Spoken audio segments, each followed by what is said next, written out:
The church was silent. Pastor Enoch had just stepped onto the altar to begin the Sunday service. The choir had finished singing. The congregation sat quietly, waiting for the sermon. Then suddenly, a young woman stood up from the middle row. Her voice shook as she spoke. "Pastor, I can't stay silent anymore." The entire church turned to look at her. She placed her hands slowly on her stomach and said the words that froze the entire congregation. "I'm pregnant, and the baby belongs to this pastor." For 1 second, the church did not move. It was as if the building itself had forgotten how to breathe. Then everything shattered. Voices burst out from all directions. "What? Jesus? She's lying. No, no, no. Ha!" A woman screamed. Another stood up so quickly her handbag fell to the floor. Men turned toward one another with stunned faces. The choir began whispering furiously. Somebody in the back started recording with a phone. An usher rushed forward. A child began crying because his mother had grabbed him too hard in her panic. The church exploded into chaos. Pastor Enoch remained on the altar, but the stillness he wore a moment ago was gone. He tried to hold on to his posture, tried to keep his face composed, but his jaw tightened. His fingers clenched around the microphone. For the first time since many of them had known him, he looked like a man caught without a prepared scripture. Mercy did not sit down. She stood there in the storm she had created, tears running down her face, shoulders shaking, but feet planted. One of the deaconesses rushed toward her. "Mercy, Mercy, what are you saying? Control yourself." Mercy turned to her, voice cracking. "I have controlled myself for too long." Another uproar rose. The assistant pastor climbed to his feet. "Please, church, let there be order in the house of God." But there was no order anymore, because no one knew that 3 months earlier, Sister Mercy had been meeting the powerful pastor in secret. And what began as prayer had become the kind of darkness that only needed one truth spoken aloud to bring an entire altar crashing down. 3 months earlier, Sister Mercy was not thinking about scandal. She was thinking about survival. Lagos had a way of pressing on the chest of the weak-hearted. Every morning it woke hungry. It demanded bus fare, patience, strength, dignity, and sometimes even the little hope a person carried from sleep into daylight. By the time Mercy stepped out each day from the small compound where she rented a single room in Surulere, she already felt as if life had collected its price from her before the day had even begun. She was 29. Not old. But life had aged her in ways mirrors could not fully show. That season began with heartbreak. Not the kind people laughed over and forgot after one weekend of crying and fried rice with friends. This one was deeper. For 4 years Mercy had been with a man named Kelechi. He was not rich, but he had promised consistency. In a city where too many promises came dressed like thieves, consistency itself could feel like love. He had spoken of marriage. He had visited her mother in Ikorodu. He had prayed with her. He had called her my wife in advance in front of friends. Mercy believed him. She planned her future around him the way careful women plan around rainy season. Quietly, fully, without announcement. Then one Thursday evening, he stopped answering. At first she thought it was ordinary male behavior. Pride, mood, stress. She waited. The next day she called again. And again. Then a mutual friend sent her a photo. Kelechi, smiling, wearing cream-colored traditional attire, beside another woman. Introduction ceremony. Families present. Mercy stared at the photo until the room blurred. She did not scream. She did not throw her phone. She simply sat on the edge of her bed and felt something inside her chest collapse inward without sound. When he finally called 2 days later, he did not sound ashamed enough. He sounded irritated. "It is complicated," he said. "It is not what you think. You know, my family has been pressuring me." She came with support. "Mercy, try to understand. Try to understand." That was the sentence that broke her. Not because he had left, but because he expected her to cooperate with the knife in her own heart. After that, everything around her seemed to worsen at once. Her supervisor at the office where she worked as an administrative assistant began threatening staff with layoffs. Her salary was delayed twice in 1 month. Her landlord mentioned rent increase. Her younger brother called from Benin asking for help with school fees she did not have. Her mother's blood pressure medicine needed refill. Her sleep vanished. Food lost taste. Her prayers became short, dry, and desperate. Some nights she lay awake listening to generators from neighboring buildings and wondered if God had misplaced her name. Church became the only place where her breathing slowed. The church was called Fire of Restoration Assembly, one of those fast-growing ministries in Lagos that occupied a large modern building and attracted people from every class. Businessmen in polished shoes. Women in expensive perfume. Market traders. Students. Job seekers. Single mothers. Taxi drivers. Everybody came carrying one invisible wound or another. And at the center of that church was Pastor Enoch. His sermons were strong. His voice carried weight. He had the gift of sounding like he was speaking directly into the hidden corners of people's lives. When he preached about betrayal, Mercy felt exposed. When he preached about delay, she felt seen. When he said, "There are some of you here whose tears are talking louder than your mouths," she nearly broke down in her seat. After one service, she waited behind while people crowded around him. She almost changed her mind. Then one of the protocol officers asked, "Sister, do you want counseling?" The question was small. But to a drowning person, even a small hand looks like rescue. Mercy nodded. Yes.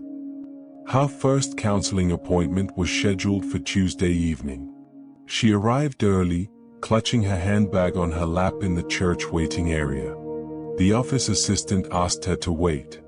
She did. She watched ministers move in and out.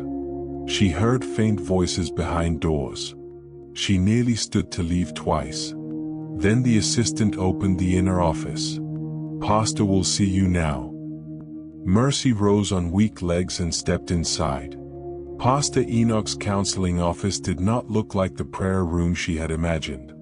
It was polished, air-conditioned, neat. Bookshelves lined one wall. A framed photograph of him with other senior ministers hung above a low cabinet. The lighting was warm, soft enough to calm a person. There were 2 chairs across from his desk and a smaller side table with tissues and bottled water placed strategically, as if sorrow itself was expected daily. Pastor Enoch stood as she entered. He smiled gently. "Welcome, my sister." That voice, the same voice that shook auditoriums, now reduced itself into something warm, almost paternal. Mercy felt herself loosen slightly. "Sit down," he said. "You are safe here."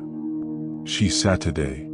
And because wounded people are often most vulnerable to those who speak softly, Mercy began to talk. At first in fragments. Then in full. The breakup. The humiliation. The fear. The loneliness. The financial pressure. The sleepless nights. The thoughts she was ashamed to confess.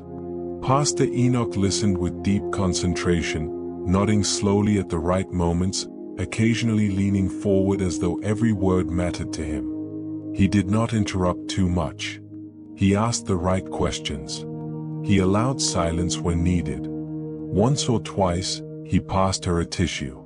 By the time the session ended, Mercy felt lighter than she had in weeks. Pastor Enoch stood to pray for her. He placed one hand lightly on her head and began in a low, controlled voice. "Father, gather the fragments of your daughter's life." Mercy closed her eyes. And for the first time in a long while, she cried without embarrassment. When the prayer ended, he handed her another tissue and said, "You must not isolate yourself.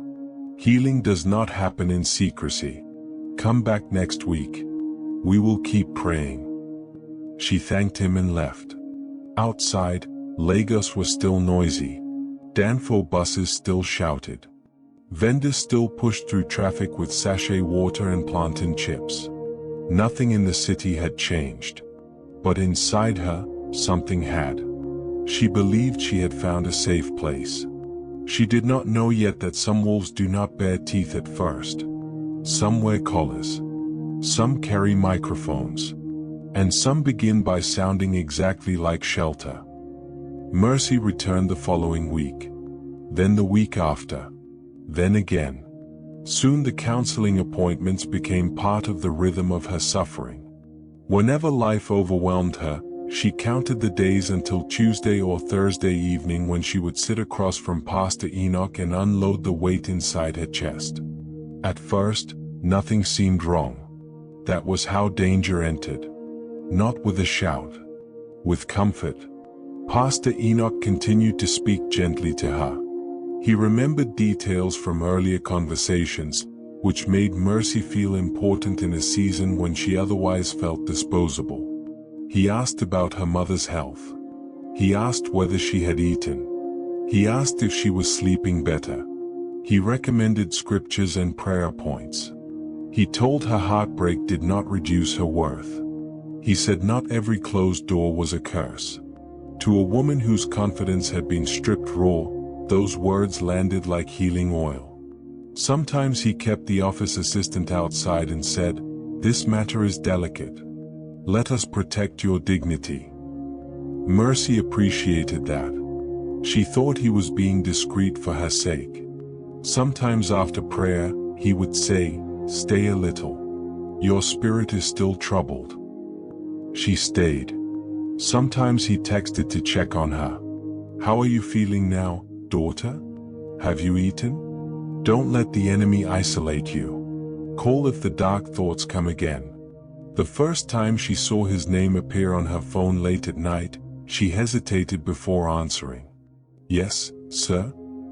"I was praying," he said, voice low and intimate through the speaker, "and your face came strongly to my spirit." Mercy sat up on her bed. No man had checked on her with that kind of concern since before Kelechi betrayed her. She felt embarrassed by how much comfort that call gave her.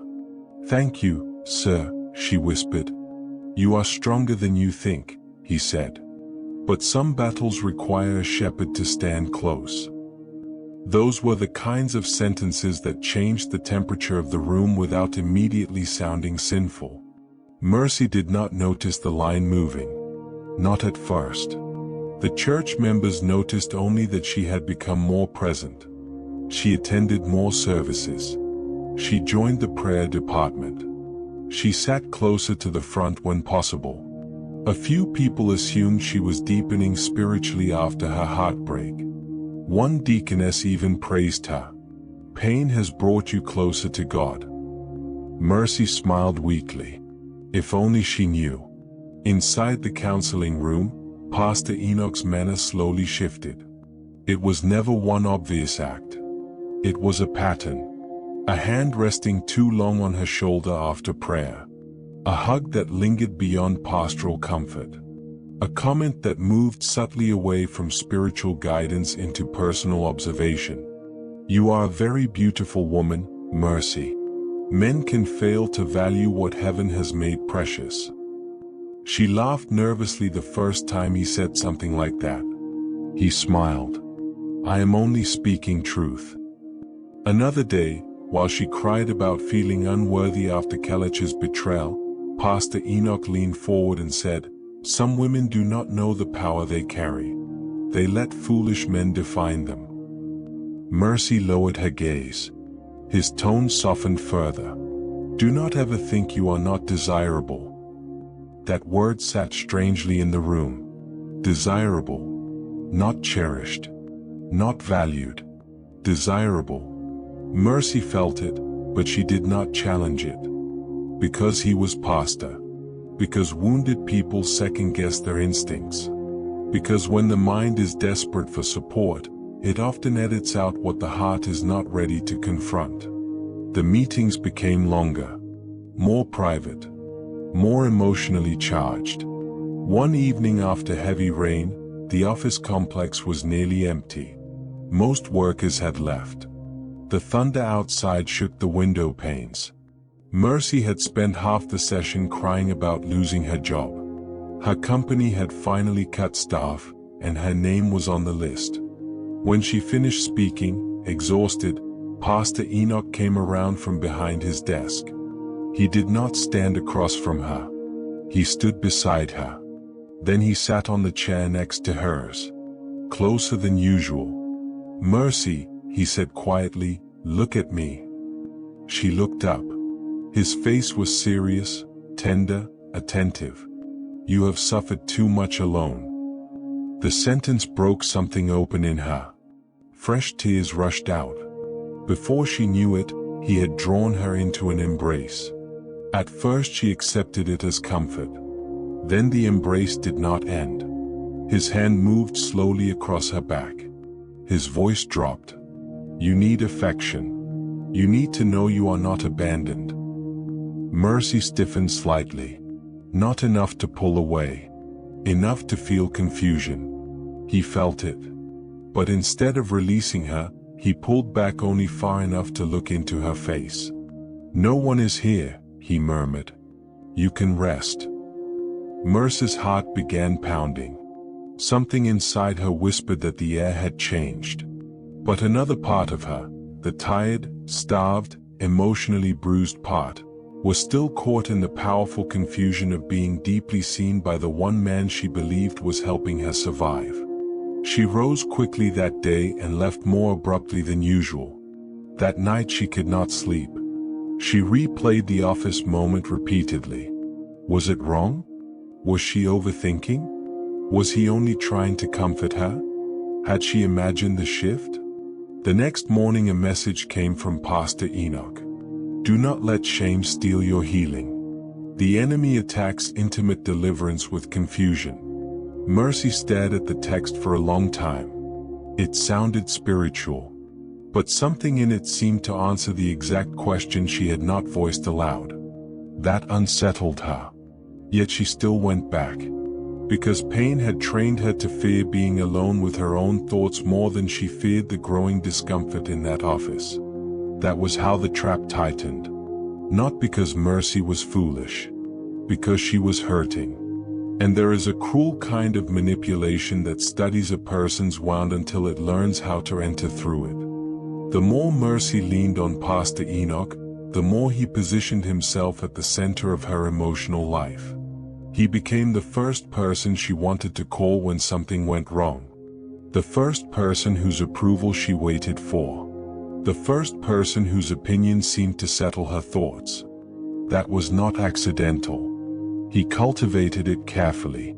Whenever she mentioned talking to a friend, he would ask, "Which friend?" Be careful. Not everybody can handle the details of spiritual warfare. Whenever she mentioned telling her mother some of what she was feeling, he would say, "Parents mean well, but they can misinterpret spiritual matters and push you backward."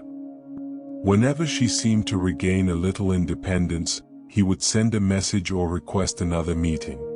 He wrapped control in the language of protection. Mercy did not yet have the language to name what was happening.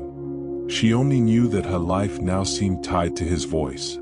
He found her a temporary volunteer role in one of the church departments to keep your mind active. He asked one of the church members to link her to a part-time office task. He slipped transport money to her twice and told her not to be ashamed. When she protested, he insisted, "Allow your spiritual father to support you." That phrase settled over her like a chain disguised as cloth. Spiritual father. The title should have created safety. Instead, It became a shield behind which he pushed further. One evening he asked her to come after the main counseling hours. "It is better when the office is quiet," he said. "No interruptions." Mercy went. By then she had learned not to question such requests too much. The church building was dimmer at that hour. Only a few security lights were on in the corridor. The choir had long finished rehearsal. The sanctuary beyond the hallway sat empty and echoing, rows of chairs disappearing into shadow. In the counseling office, Pastor Enoch did not sit behind the desk this time. He sat in the smaller lounge section near the bookshelf. "Sit here," he said, patting the seat beside him. Mercy hesitated. Only for a second. Then Saturday. He began praying softly for her, speaking about restoration, brokenness, divine lifting, and God's mercy after betrayal. His words flowed like oil. Mercy felt herself sinking once again into the emotional atmosphere he knew how to create. Then he said something new. "Some wounds do not heal by prayer alone. Some require closeness, trust, safe affection." Mercy turned to look at him. "Sir." He faced her fully now. "I know what you have been deprived of. I know what rejection has done to your spirit." His hand reached for hers. She froze. "Do you trust me?" he asked. The question was loaded. Not because of what it meant. Because of everything that had already been built around it. All the prayers. All the tears. All the hours. All the dependence. All the language of fatherhood, protection, spiritual covering. Mercy's answer came weakly. "Yes, sir." His thumb brushed over the back of her hand. "You are safe with me." Then he leaned in and kissed her. For a second Mercy could not react. The room split in two inside her mind. One part screamed, "Pastor, Pastor, Pastor." The other part was trapped in shock so deep it could not move. She pulled back. "Sir." But he was already speaking, not allowing the silence to gather properly. "Do not be afraid. This is not lust. You don't understand the depth of the bond God has shown me. You have been connected to me spiritually from the beginning." Mercy stared at him, horrified and confused all at once. He kept going. "Predators who hide inside authority know not to leave a victim alone with her own interpretation. They rush in and supply one."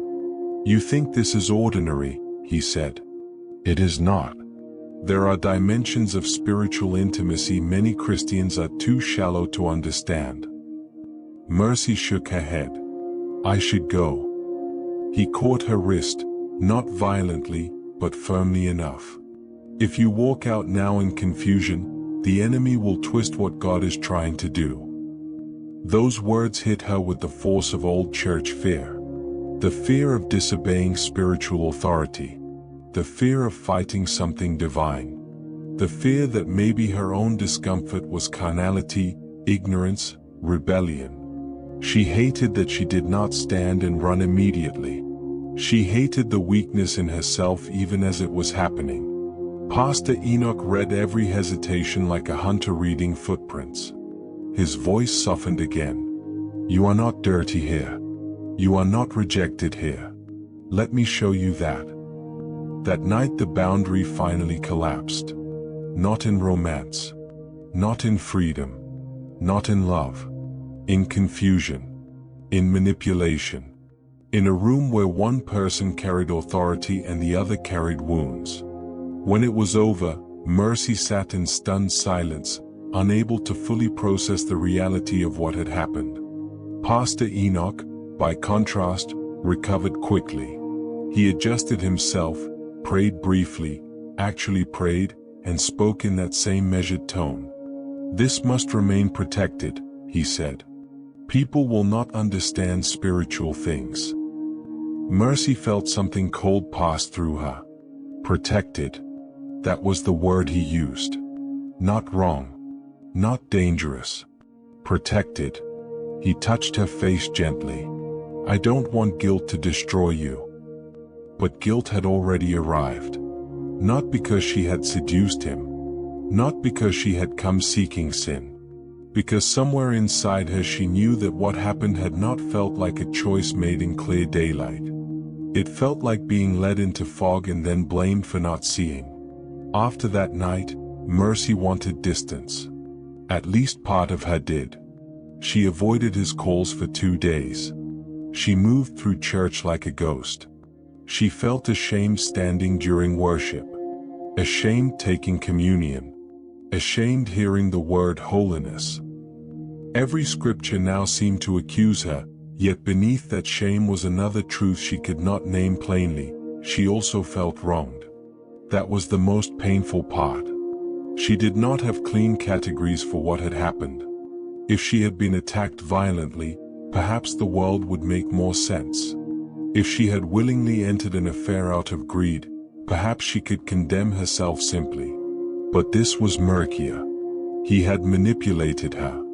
Yet she had not physically fought him. He had crossed sacred boundaries. Yet he had used prayer and spiritual language, which made her doubt her own reading of events. He had abused authority. Yet from the outside, it might look like consent. This was the prison of it. Pastor Enoch sensed her withdrawal immediately. He called her into the office again. She nearly refused. But fear and conditioning still worked on her. When she arrived, he did not greet her coldly. He greeted her with concern. I can see condemnation is troubling you. Mercy stayed standing. What happened should not have happened. Pastor Enoch sighed heavily, like a man pained by someone else's lack of understanding. Mercy, if you frame it carnally, you will torment yourself. The bond between us was not born in the flesh. She stared at him in disbelief. He continued. I have counseled enough broken people to know when God joins destinies unusually. The words made her stomach turn. But you are married, she whispered. He was silent for a moment. Then said, some marriages are for appearance. Some callings come with lonely burdens you do not understand. Mercy felt the floor shift inside her again. He was not confessing wrongdoing. He was reinterpreting it. Worse, he was inviting her into the reinterpretation. When she cried, he pulled her into another embrace. This time she did not melt. She stood rigid. But he held on anyway and spoke into her hair. You are not my mistake. That sentence haunted her long afterward, because it sounded tender. Yet it was also the sentence that bound her tighter to secrecy. Over the following weeks he continued meeting her. Sometimes he spoke as pastor. Sometimes as secret lover. Sometimes as victim of pressure. Sometimes as visionary who claimed their connection was a mystery only time would reveal. He sent money more often now. He told her to stop worrying about practical things. He grew more possessive. If she seemed distant at church, he noticed. If she did not reply quickly enough, he commented. If she looked emotionally detached in counseling, he pulled her back with prayer, guilt, comfort, or need, whichever tool fit the moment. Mercy's inner life became a battlefield. She hated the secrecy. Hated the way she now flinched at church songs about purity. Hated watching Pastor Enoch preach righteousness with fire on Sundays after meeting her in shadows during the week. Yet she also remained entangled. He had entered not only her body, but the language by which she interpreted suffering, obedience, and God. Then came the missed period. At first she blamed stress. The next week, fear began rising like floodwater. By the second missed cycle, she could barely hold a pen. She bought the test kit from a pharmacy far from church so no familiar face would see her. The woman behind the counter did not look up twice. Lagos sold silence cheaply when money was involved. Mercy returned to her room and locked the door. Her hands were trembling so hard she almost dropped the strip. Minutes later she stared at the result. Positive. The room went still. Outside, a generator coughed to life somewhere in the compound. Someone shouted over a bucket at the tap. A radio played a high life song in the next room. Life continued with insulting normalcy. Inside Mercy's room, nothing was normal again. She sat on the floor beside her bed, then slowly bent forward until her forehead touched the mattress. And there she began to cry. Not loudly. The deep kind. The kind that shakes the ribs from the inside. She did not even know what she was crying for first. The child. The shame. The scandal. The betrayal. The fear. Her own lost innocence. The certainty that if this truth came into the light, the world would not judge Pastor Enoch and Mercy equally. It would tear her first. When she finally told him, he did not react like a father hearing life-changing news. He reacted like a man whose reputation had been threatened. They met in the counseling office after hours again. Mercy placed the test kit box on the table with tears already in her eyes. He looked at it, looked at her, and for the first time since she had known him, the softness disappeared completely. "How sure are you?" Mercy recoiled. "What kind of question is that?" He rubbed his forehead, pacing now. "This cannot happen. Not now. Not now." Again, his words revealed him. "Not are you okay? Not we need to think. Not forgive me. This cannot happen. Not now." Mercy's voice broke. "I am the one carrying it." He stopped pacing and turned sharply. "Lower your voice." She stared at him, wounded beyond speech. Then came the strategy. Like all men who build empires on image, Pastor Enoch recovered quickly enough to protect the empire first. "No one must know," he said. Mercy backed away a step. "No one?" He lowered his tone again. "Do you understand what this church represents? Do you know how many people's faith will be attacked? How many enemies are waiting? How many souls will scatter?" Mercy almost laughed through her tears. Souls.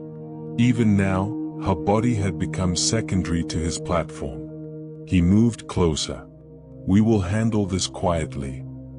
That phrase chilled her. "What do you mean?" Pastor Enoch did not answer directly. He spoke in circles. About crisis. About wisdom. About avoiding public disgrace. About solutions. About mercy. About how one mistake should not destroy years of ministry. Mercy understood before he said the ugliest part clearly. He wanted the pregnancy removed. She stepped back as if slapped. "No. Mercy, listen. No." He tried scripture. He tried urgency. He tried emotional blackmail. He tried claiming the child would be born into confusion and destruction. He tried saying timing mattered. He tried implying sacrifice. Mercy shook her head so violently her earrings trembled. "No." For the first time, Pastor Enoch's frustration flashed openly. "You are being emotional." Mercy stared at him in disbelief. "Of course I am emotional. I am carrying a child." The room fell silent. Pastor Enoch looked toward the closed door, as if even anger must be managed professionally. Then he spoke in a colder tone than she had ever heard from him. "If this comes out, they will destroy you." Mercy's tears stopped abruptly. Not because she was calm. Because that sentence had transformed her fear into clarity. "They will destroy you." Not "we are in trouble." Not "this is our burden." They will destroy you.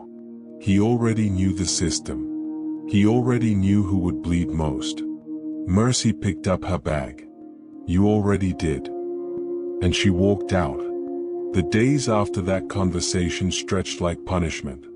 Mercy stopped attending midweek services. She avoided church calls when she could. She ignored texts from some church sisters asking why they had not seen her. Her body was changing in ways still too small for others to notice but large enough for her to feel. Nausea came in waves. Her breasts felt tender. Certain smells made her dizzy. Fatigue followed her from morning to night. Yet the heavier burden was not pregnancy. It was silence. Silence in African communities does not always come from ignorance. Sometimes it comes from calculation. People know exactly how certain truths are treated, so they seal their mouths before the first accusation even arrives. Mercy knew how churches protected powerful men. She had seen smaller scandals buried before. A choir leader accused of inappropriate messages, the girl was blamed for temptation. A married deacon caught with a worker, both were suspended, but only the woman's shame lingered. A youth pastor rumored to have crossed boundaries, the matter was handled internally. Mercy knew the language. Do not bring down the church. Protect the anointed. Avoid giving unbelievers something to mock. Pray instead of talking. Respect spiritual authority. These phrases sounded holy. But in practice, they often meant one thing. A woman should swallow her pain if exposing it would inconvenience power. Mercy wanted to tell someone. Several times she picked up her phone to call her mother. Each time she stopped. Her mother was a traditional, praying woman who believed deeply in church order. Mercy could already imagine the shock, the chest clutching, the tears, the confusion, the questions. Worst of all, she could imagine her mother asking, "How did you allow such a thing?" That was the question women always received. Not only what did he do? Also what did you allow? Mercy began missing meals. She spent long hours staring at the wall in her room. Some mornings she woke with brief hope that it had all been a nightmare, only for nausea to hit and drag her back to reality. Pastor Enoch kept reaching out. At first with gentle messages. You cannot disappear in a time like this. Let us reason maturely. I am also under pressure. Then with indirect warnings. Be careful who you speak to. The devil likes public confusion. Then with sudden concern again. How is your health? Have you gone for any checkup? You must think of your future.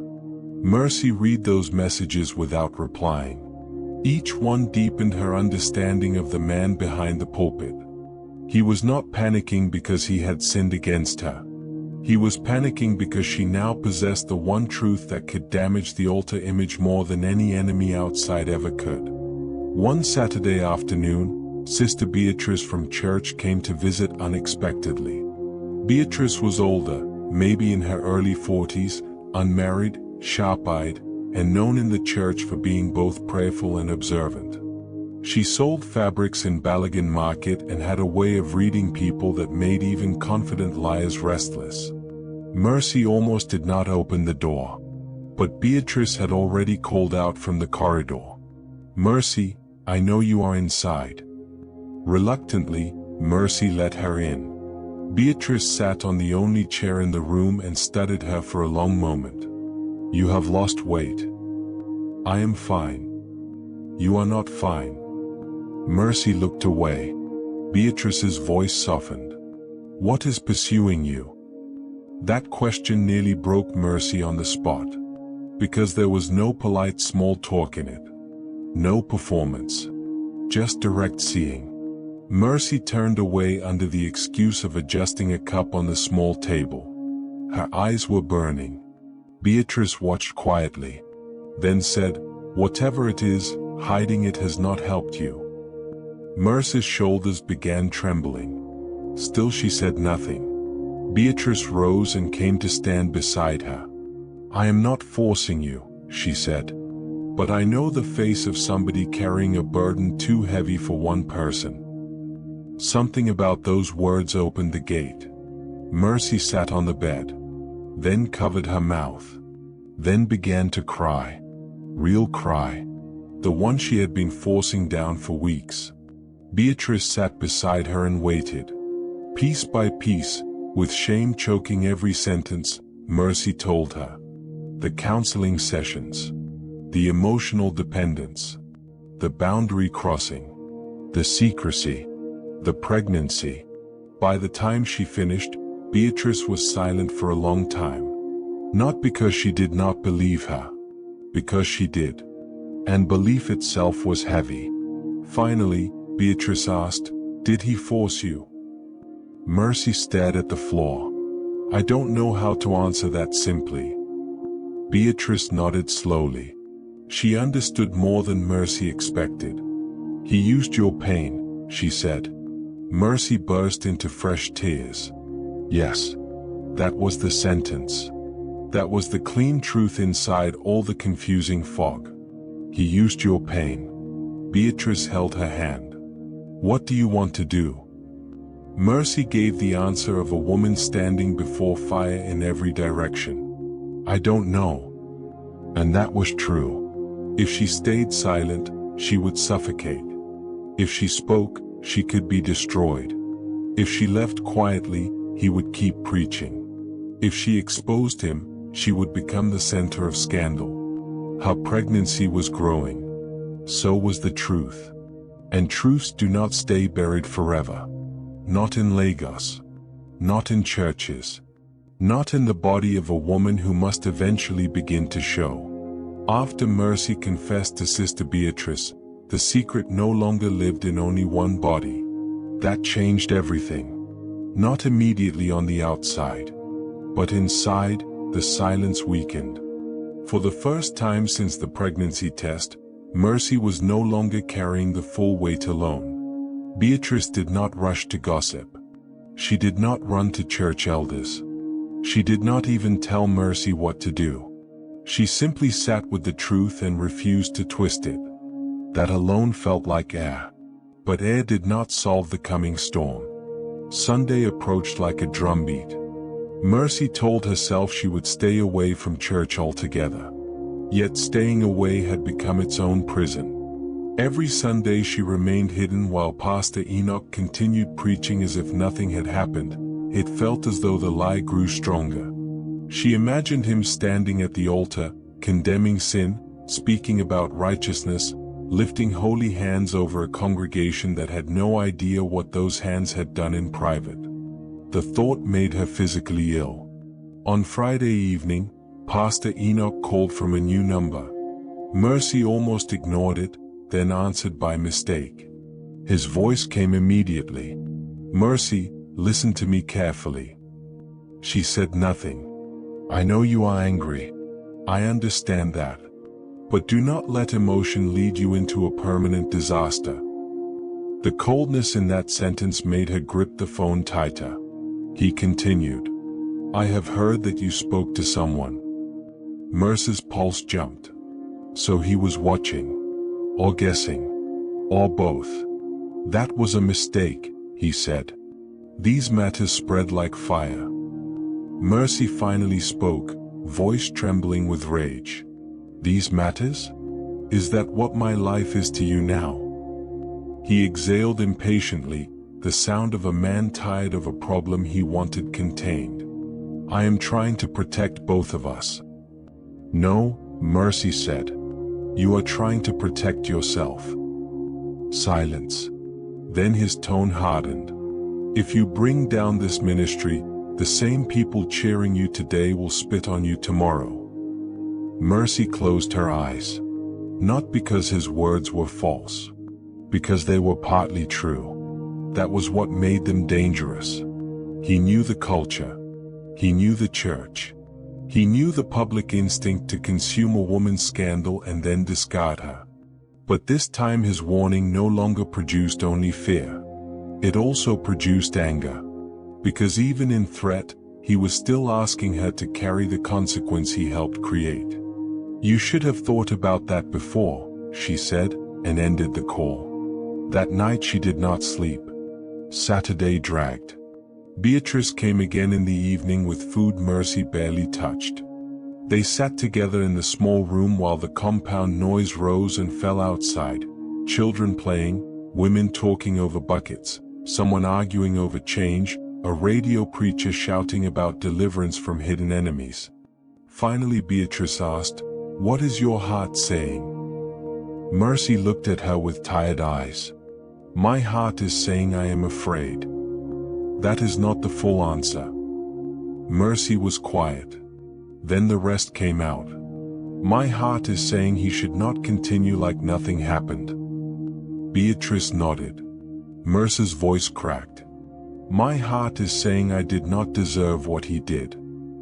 Beatrice squeezed her hand. Mercy's tears returned, but softer now. "And my heart is saying this child should not begin inside a lie." That was the sentence that settled the room. Not dramatic.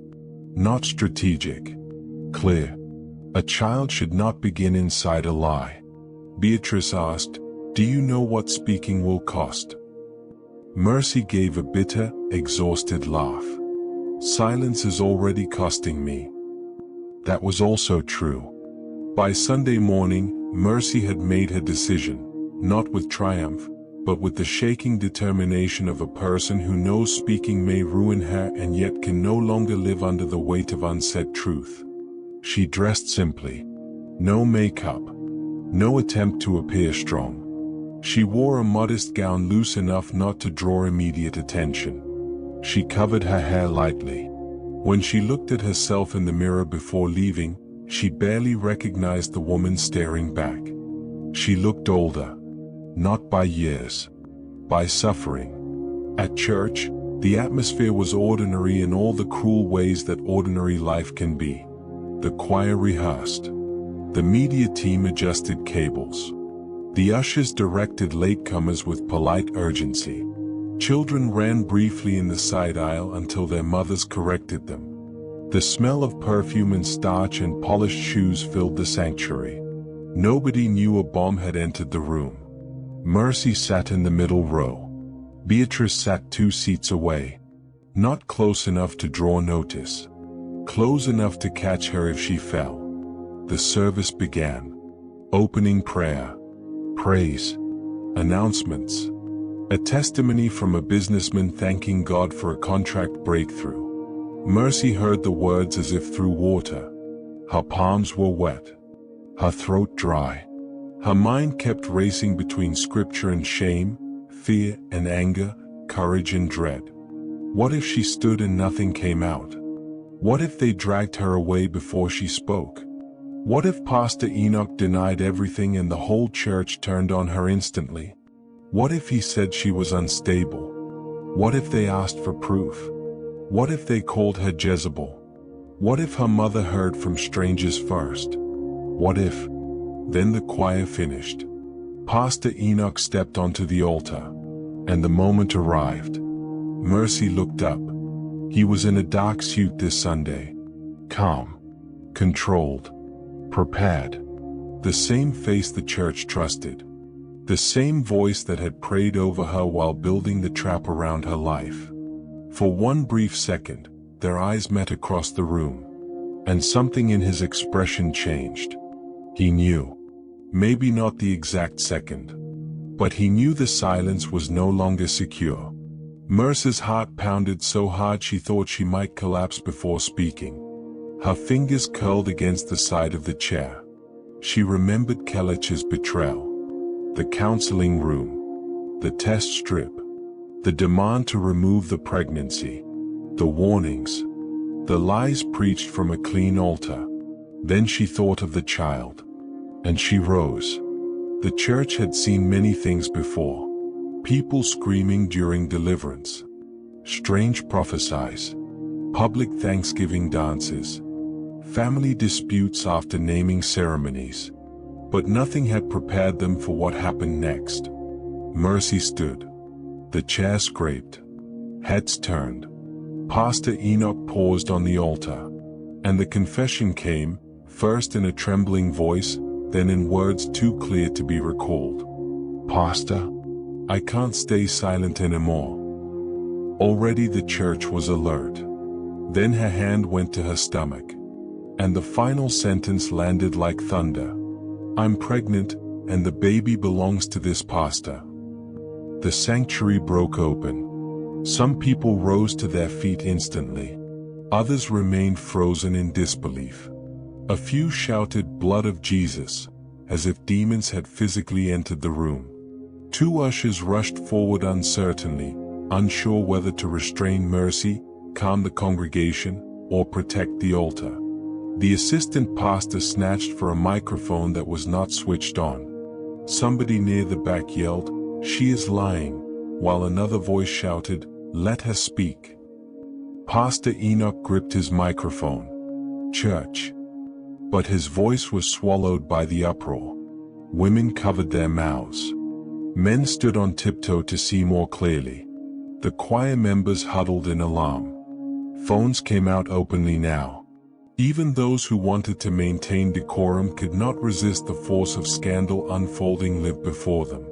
Mercy's knees were shaking, but now that the words had left her mouth, a terrible calm entered her. This was the point of no return. One usher reached her first. "Sister, calm down, calm down." Mercy pulled back. "I have been calm for months." That sentence hit the room differently. Not like drama. Like stored pain. Pastor Enoch raised his hand from the altar, trying to recover control. "This is an attack," he said. "The enemy." "No!" Mercy shouted. The entire church jerked again at the force in her voice. "No more enemy talk. No more hiding." Tears streamed down her face now. Her chest rose and fell violently. Every sentence seemed to rip itself out of somewhere deep and bruised. "You called me for counseling," she cried. "I came to you when I was broken. I came because I trusted you." The church noise dipped, just enough for the words to land. Mercy pointed toward the altar with a shaking hand. "You used my pain. You prayed for me, then you crossed the line. You kept meeting me in secret. And when I told you I was pregnant, you told me to remove it." This time the reaction was even worse. A wave of horror rolled visibly across the congregation. The assistant pastor's face drained. One elderly woman sat down hard, as if her legs had failed. A young man in the side aisle turned fully to stare at Pastor Enoch with open disbelief. Beatrice rose now, not speaking, just standing in visible support. That alone gave Mercy another inch of strength. Pastor Enoch finally stepped forward from behind the pulpit. His voice came louder now, sharpened by panic hiding inside authority. "Church, this woman is under emotional distress. She has been going through many battles. We have counseled her." "Yes." Mercy screamed. "You counseled me." "Enough," he thundered. That word echoed across the sanctuary. For a brief second, old church reflex almost worked. The reflex to obey the man with the microphone. The reflex to fear loud authority wearing holiness. But then Mercy said quietly, more quietly than before, which somehow made it stronger. "I kept your secret while you kept preaching." Silence spread differently this time. Not total silence. The kind that comes when doubt has entered the room and cannot be pushed back out. A deacon approached the altar and said something urgently to Pastor Enoch. Another minister tried to signal the media team to stop recording, but it was far too late. People were already holding their own phones high. This scandal no longer belonged only to the church. It had entered public hands. One woman from the front row shouted at Mercy, "Where is your proof?" Mercy turned toward the voice, tears on her face, pain in every line of her body. "My pregnancy is not enough proof of what he did to me." Another woman shouted back, "Why did you go there?" And there it was. The old question. The question waiting patiently beneath every woman's public humiliation. Why did you go there? Mercy stared at the congregation. Then laughed once, a broken, bitter sound with no joy in it. "I went there because I needed help." No sermon could have answered that better. The sentence hung over the whole room like judgment. Because help was exactly what the church claimed to offer. Help, healing, safety, guidance. And now one woman stood in the middle row, visibly pregnant, saying the place she sought help had become the place of her undoing. Some members began moving toward the exits. Others pressed forward. The church order had collapsed completely. The ushers were no longer controlling the room, they were surviving it. Pastor Enoch's wife, who had been seated near the front, stood slowly as though waking from a nightmare. Her face had gone pale. She looked from Mercy to her husband and back again, searching their faces for the lies she wanted more desperately than truth. Pastor Enoch turned toward her. That single motion destroyed something. Because it revealed that even now his first terror was not Mercy's pain, but exposure before the people whose belief maintained his life. His wife staggered backward into a chair. The assistant pastor began pleading for order, but nobody was listening now. Mercy stood breathing hard, tears on her chin, her secret finally outside her body. She looked smaller than before. But she also looked freer. Not safe. Not victorious. Freer. Sometimes truth does not rescue a person immediately. Sometimes it only stops the suffocation.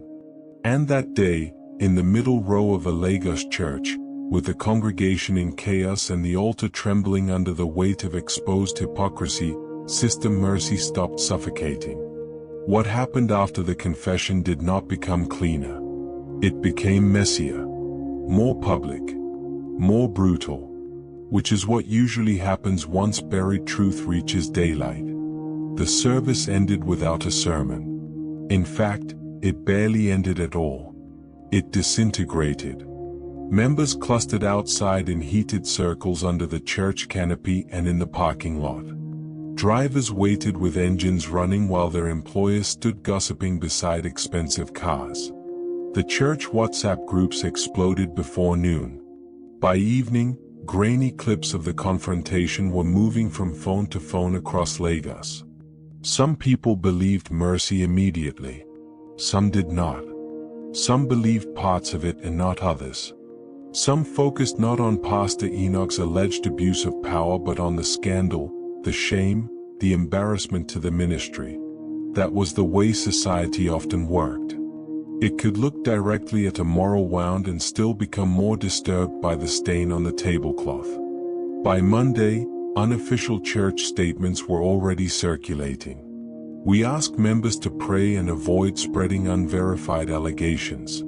The church leadership is reviewing the matter internally. Let us not partner with the enemy against God's work. Mercy read one of those messages and felt her stomach turn. Unverified allegations. As if her body were a rumor.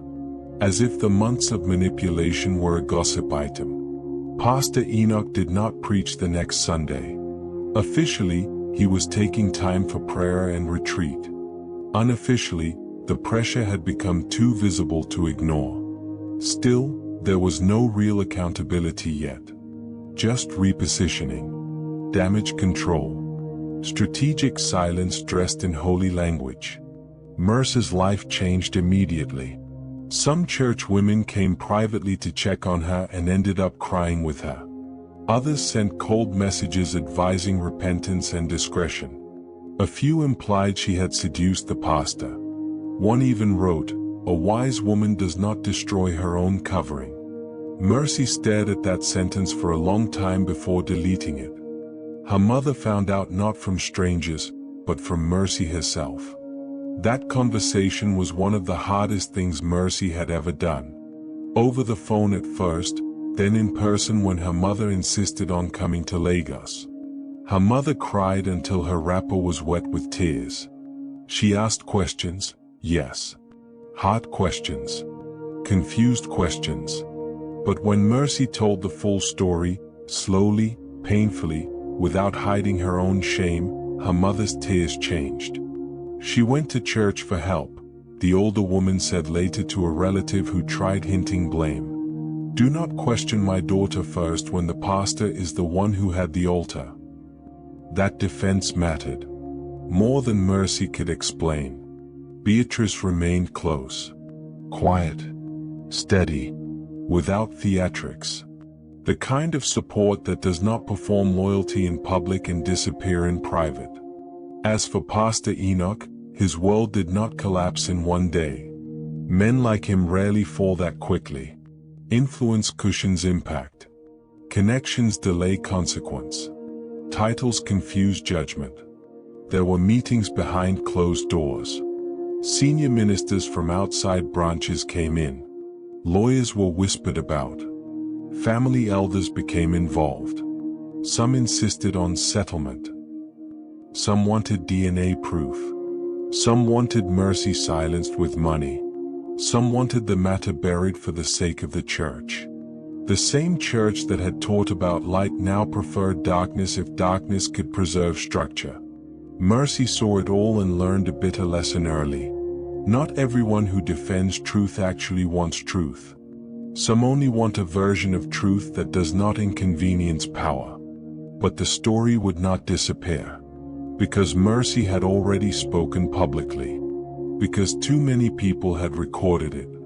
Because the pregnancy would keep growing. Because Pastor Enoch's own reactions, contradictions, and frantic movement behind the scenes only deepened suspicion. Eventually the altar could no longer pretend nothing happened.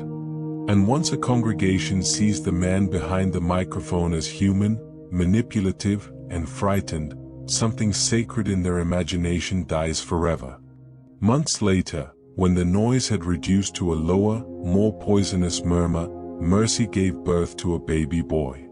He was small, beautiful, perfect in the quiet way newborns are, carrying none of the scandals that surrounded his arrival. When Mercy first held him against her chest, she cried again. Not from shame this time. From the strange, fierce tenderness that can survive even after great damage. She looked at his face and understood something clearly. Children do not choose the darkness adults create.